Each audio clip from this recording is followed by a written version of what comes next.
हाँ जी बच्चों, राम राम आप सभी को। और आई होप आप लोग बहुत अच्छे से होंगे। तो हरियाणा पुलिस की नई भर्ती आ चुकी है 2024 के ऊपर, ठीक है। और आपको बता दूं कि बेस्ट जॉब निकली है, ठीक है। अगर आप कांस्टेबल के लिए अगर अप्लाई कराना चाहते हो, आपके अंदर शौक़ है, आपके अंदर जज्बा है वर्दी पहनने का, और आप अगर लोकल हरियाणा से हो तो आपके लिए बेस्ट जॉब्स निकली हैं, ठीक है। ऐसा नहीं है कि सिर्फ हरियाणा के लोग ही इसमें अप्लाई कर सकते हैं, ऑल ओवर इंडिया के कई भी कैंडिडेट इसे अप्लाई कर सकते हैं ईजिली, ठीक है। तो घबराने की बिल्कुल बात नहीं है, आपको हर एक चीज़ में ईजिली इसमें कंफर्म करा दूंगा, ठीक है, कि क्या क्या चीज़ें आपको चाहिए, क्या क्या आपको लेकर जाना है, कौन कौन से डॉक्यूमेंट वेरिफिकेशन, एज लिमिट क्या होगी, सब कुछ क्लियर हो जाएगा।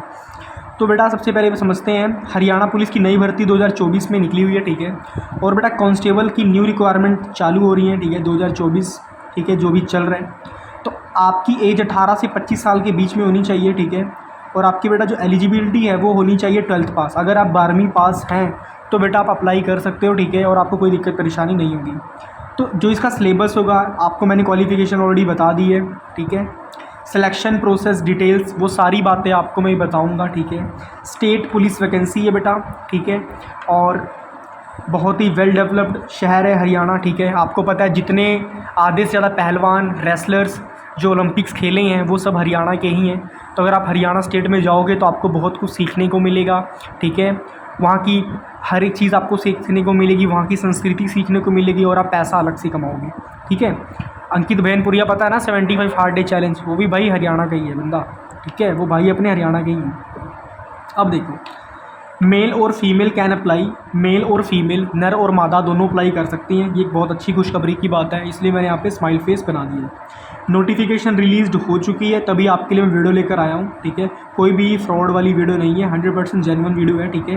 तो दिमाग से भ्रम निकाल देना कि ये झूठी कोई चीज़ है, ऐसा बिल्कुल भी नहीं है बेटा। हरियाणा पुलिस की भर्ती निकली है और आप इसे अप्लाई कर सकते हो, ठीक है। और सबसे खुशखबरी की बात बेटा ये कि आपको एप्लीकेशन फ़ीस देनी ही नहीं है, आप फ्री में अप्लाई कर सकते हो। तो ये बहुत ही अच्छी बात है कि आपको एप्लीकेशन फ़ीस नहीं देनी, आप फ्री में अप्लाई कर सकते हो, ठीक है। आपका 0 रुपया लगेगा। कितना लगेगा?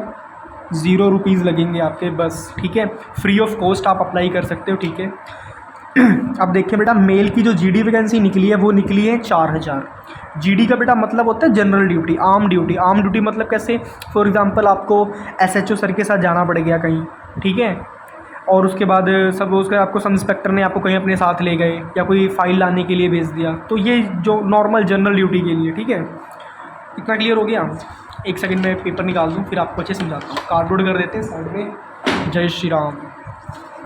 तो देखो बेटा, जो फीमेल की जो जीडी वैकेंसी है वो निकली है 600 और मेल की निकली 4000। देखो डिफरेंस तो है दोनों में, मगर कोई बात नहीं, फ़ीमेल के लिए आसानी भी है, अभी आपको बताएंगे कैसे।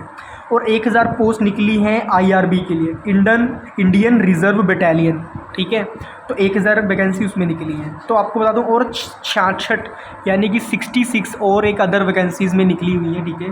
तो कुल मिला के बेटा आपकी जो पोस्टें हैं वो निकली हैं 5666, ठीक है। 5666 पोस्टें आपकी निकली हैं। आई होप इतना आपको क्लियर हो गया होगा, ठीक है। और आपको एप्लीकेशन में कोई भी पैसा नहीं देना है, फ्री ऑफ कॉस्ट आप एप्लीकेशन भरोगे, ठीक है।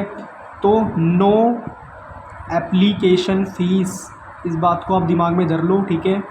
नो एप्लीकेशन फ़ीस, फ्री है बेटा, फ्री में अप्लाई करोगे, ठीक है। फ्री में अप्लाई करोगे, आपको पैसे देने की ज़रूरत नहीं है, ठीक है। इतना क्लियर हो गया? आपको पैसे नहीं देने। अब देखो बेटा, इसमें क्वालिफ़िकेशन क्या मांगी उसके बारे में डिस्कस करते हैं। क्वालिफ़िकेशन आपकी 10th पास और 12th पास होनी चाहिए, ठीक है। जो बेटा आपकी सैलरी स्टार्ट होगी वो 21,700 से लेके उसके बाद 69,700 रुपये तक जाएगी। यानी कि इंग्लिश में बता देता हूँ, जो आपकी बेटा सैलरी होगी, इनिशियल सैलरी आपकी होगी 21,700 और फाइनल सैलरी होगी आपकी 69,700, ठीक है। और बेटा आपकी जो एज कैलकुलेशन होगी वो 1 सितंबर 2024 तक गिनी जाएगी, ठीक है। इतना क्लियर हो गया आपको? अब बेटा देखो, एग्ज़ाम प्रिपरेशन, अगर आप जीके फॉर एग्जांपल देखो बेटा, जनरल नॉलेज, जनरल अवेयरनेस, ये सारी हर एक चीज़ हर एग्ज़ाम में पूछी जाती है। और आपको बता दूं, जीके के लिए, एग्ज़ाम प्रिपरेशन के लिए our channel is best for GK, ठीक है।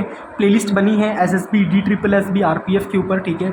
आप उसे चेकआउट करो, आपको उसमें बहुत कुछ अमेजिंग चीज़ें देखने को मिलेंगी। For example most important questions मैंने डाले हुए हैं, क्वालिटी क्वेश्चंस डाले हुए हैं, ठीक है। रिपीटेड क्वेश्चंस, जो उनसे क्वेश्चन बेटा एग्जाम में मल्टीपल टाइम रिपीट हुए हैं, एसएससी में, DSSB में, RPF में, उन सभी की मैंने प्लेलिस्ट बना के डाली हुई है। मैं लिंक डिस्क्रिप्शन में डाल दूंगा, आप प्लेलिस्ट चेक कर सकते हो, ठीक है बेटा। आगे डिस्कस करते हैं इनके फिजिकल एलिजिबिलिटी टेस्ट के लिए।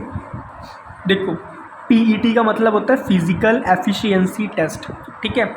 तो बेटा जो मेल कैंडिडेट है उनको 2.5 किलोमीटर 12 मिनट में कवर करना है, ठीक है, जो कि हो जाता है।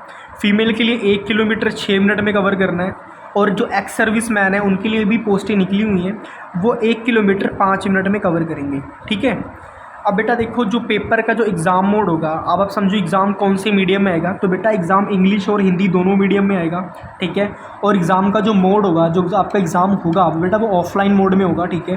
OMR बेस्ड एग्ज़ाम होता है, ठीक है। OMR का मतलब होता है कि आपको ऑप्शंस आएंगे ऐसे ABCD, और आपको जो सही लगेगा ना आपने ना उसमें ऐसे फिल कर देना है, ऐसे फिल कर देना है, बस ख़त्म, ठीक है। ऐसे होता है OMR बेस्ड एग्ज़ाम।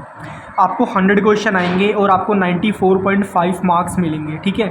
तो बेटा जो जनरल कैटेगरी है उनको कम से कम मिनिमम 50% मार्क्स लेकर आने हैं, और जो अदर रिजर्व्ड कैटेगरी में है उनको कम से कम 40% मार्क्स लेकर आने हैं। एक बार मैं फिर से इसे क्लियर कर देता हूँ बेटा। जो OMR बेस्ड एग्ज़ाम होता है उसमें आपको नॉर्मल MCQs आते हैं, और आपको जो आपको लगता है, सपोज दैट आपको ये ऑप्शन B सही लगे, यहाँ पे लिख देता हूँ ABCD। अगर आपको ऑप्शन B सही लगा तो आपको ने बस ऑप्शन B का जो बॉक्स है वो बिल्कुल फिल कर देना है बस, ठीक है, और कुछ नहीं करना। एग्जामिनर को पता लग जाएगा कि ये आपने टिक करा है, ठीक है। अब देखो बेटा 100 क्वेश्चन आएंगे और आपको 94.5 मार्क्स मिलेंगे, ठीक है। ये टोटल मार्क्स है 100 मार्क्स के, ठीक है। जनरल कैटेगरी वाले को मिनिमम 50% मार्क्स लेकर आने हैं, और जो अदर रिजल्ट वाले हैं उनको 10% की छूट मिली है, उनको 40% मार्क्स मिनिमम लेकर आने हैं, ठीक है। इतना क्लियर हो गया। पेपर मोड आपका इंग्लिश और हिंदी दोनों में होगा, तो घबराना नहीं है। अगर आपको हिंदी में कंफर्टेबल हो आप हिंदी में कर देना, अगर आप इंग्लिश में कंफर्टेबल हो तो आप इंग्लिश में कर देना, ठीक है। इतना क्लियर हो गया। अब देखो बेटा पर क्वेश्चन आपको मार्क्स कितने मिलेंगे। पर क्वेश्चन आपको मार्क्स मिलेंगे 0.94। इतना क्लियर हो गया। अब बेटा आपके सब्जेक्ट के बारे में बात करते हैं, आपको कौन कौन से सब्जेक्ट आएंगे उनके बारे में डिस्कस कर लेते हैं एक बार। तो बेटा आपको सबसे पहले जनरल साइंस आएगी, उसके बाद जनरल स्टडीज़ आएगी। जनरल स्टडीज़ और जनरल साइंस बेटा ये दोनों पार्ट, और करंट अफेयर्स, ये तीनों पार्ट, ये और ये बेटा ये तीनों पार्ट जीके में आ जाते हैं, ठीक है। ये जीके की ही एक मतलब कह सकते हैं एक भाग है, एक पार्ट है जीके का, ठीक है। General science, general studies, current affairs, agriculture ही बेटा जीके में ही आता है, ठीक है। खेती बाड़ी के बारे में जो बातें होती हैं। उसके बाद न्यूमेरिकल एबिलिटी, ये बेटा मैथ में आता है। मेंटल एप्टीट्यूड बेटा ये भी मैथ और रीजनिंग दोनों में आ जाता है, ठीक है। उसके बाद जनरल रीजनिंग में आपसे क्या पूछेंगे, ब्लड रिलेशन पूछ लिया, ठीक है, ब्लड रिलेशन पूछ लिया। तो बस यही होगा, A B का मामा है तो B C की क्या होगी, ऐसे नॉर्मल से बेसिक से क्वेश्चन, ठीक है। और बेटा आपको बेसिक नॉलेज होनी चाहिए कंप्यूटर में एटलीस्ट आपका बेसिक क्लियर होना चाहिए। बेसिक का मतलब क्या होता है, आपको MS वर्ड आना चाहिए, ठीक है, MS एक्सेल आना चाहिए, ठीक है, MS पावर पॉइंट आना चाहिए। MS का मतलब बेटा होता है माइक्रोसॉफ्ट, ठीक है, पावर पॉइंट मतलब ये सारी चीज़ें आनी चाहिए। एक्सेल में क्या होता है बेटा, हम रिकॉर्ड अपना जो अच्छा रखते हैं, ठीक है, जो अपना रिकॉर्ड होता है ना वो सारा हम एक्सेल में सेव करके रखते हैं। MS वर्ड में क्या होता है, अगर हमें किसी को नोटिस जारी करना होता है तो हम MS वर्ड का यूज़ करते हैं, ठीक है। तो बेटा आपको ये नॉर्मल बेसिक सी नॉलेज चाहिए, कुछ नहीं करना। किसी भी इंस्टीट्यूट में अगर आपने 2 महीने भी लगा लिए, 2 महीने भी किसी कंप्यूटर सेंटर में लगा लिए, तो आपके तीनों आराम से कवर हो जाएगा और आपको बेसिक का सर्टिफिकेट भी मिल जाएगा, ठीक है। इतना क्लियर हो गया। अब देखो बेटा टोटल आपको 100 क्वेश्चन मिलेंगे, ठीक है, और आपको 100 क्वेश्चन कवर करने हैं, ठीक है। और मैं ये कहूँगा आप लोग अच्छे से करना बेटा। जीके के लिए मैं अगेन बता रहा हूँ, जो अपना चैनल बना हुआ प्लेलिस्ट है उसकी SSC DSSB RPF, इसमें बेटा आपको क्वालिटी कंटेंट देखने को मिलेगा। वो क्वेश्चन मैंने डाले हैं वीडियो बनाकर, जो कि पेपर में कई बार 7 से 8 बारी, ठीक है, यहाँ पर मैं लिख देता हूँ 7 to 8 टाइम्स तक रिपीट हुए हैं, ठीक है। वो वाले मैंने क्वेश्चन की वीडियो बना के डाली है बेटा, आप सभी जाके देखो। और मैं बता रहा हूँ बहुत ही यूज़फुल वीडियोस पड़ी हुई हैं बेटा, अगर आपने इसे मिस कर दिया ना तो भैया लंका लगने वाली, फिर मुझे मत बोलना। इसीलिए कह रहा हूँ कि एक मैंने बहुत ही मतलब कह सकता हूँ निचोड़ डाला हुआ है सभी क्वेश्चंस का। क्वेश्चन एसएससी में भी आए हुए हैं, DSSB में भी आए हुए हैं, आरपीएफ में भी आए हुए हैं। ये सारी सेंट्रल लेवल जॉब्स हैं बेटा, ठीक है। और स्टेट लेवल का जो पेपर होता है ना, वो मैक्सिमम सेंट्रल लेवल से ही उठाया जाता है। इसलिए आपको कह रहा हूँ कि बेटा लिंक आपको डिस्क्रिप्शन में मिल जाएगा, आप जाके चेकआउट करो, ठीक है। और अपनी प्रिपरेशन, अपनी जर्नी को और भी अच्छा करो, ठीक है। जैसे मैंने आपको बता ही दिया बेटा, मोस्ट इंपॉर्टेंट क्वेश्चन है, ठीक है।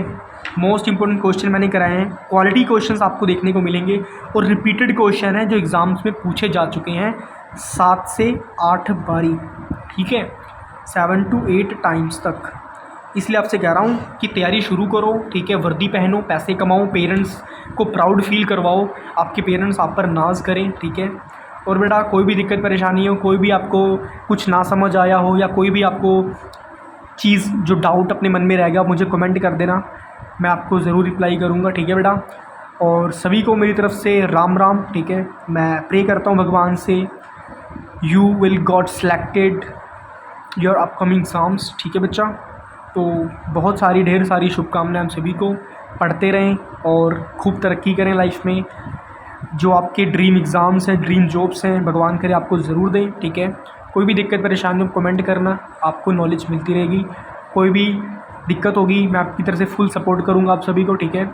और बता दूं बेटा, हम अपने चैनल में जो ये आपका खुद का चैनल है स्टडी विद सौरभ यादव, इसमें हम अपकमिंग गवर्नमेंट एग्ज़ाम की फुल डिटेल वीडियो डालते रहते हैं। तो आप चैनल को सब्सक्राइब भी कर लेना, आपके बहुत काम आने वाला है अपकमिंग फ्यूचर में, ठीक है बेटा। Till then good bye everybody, take care, जय श्री राम।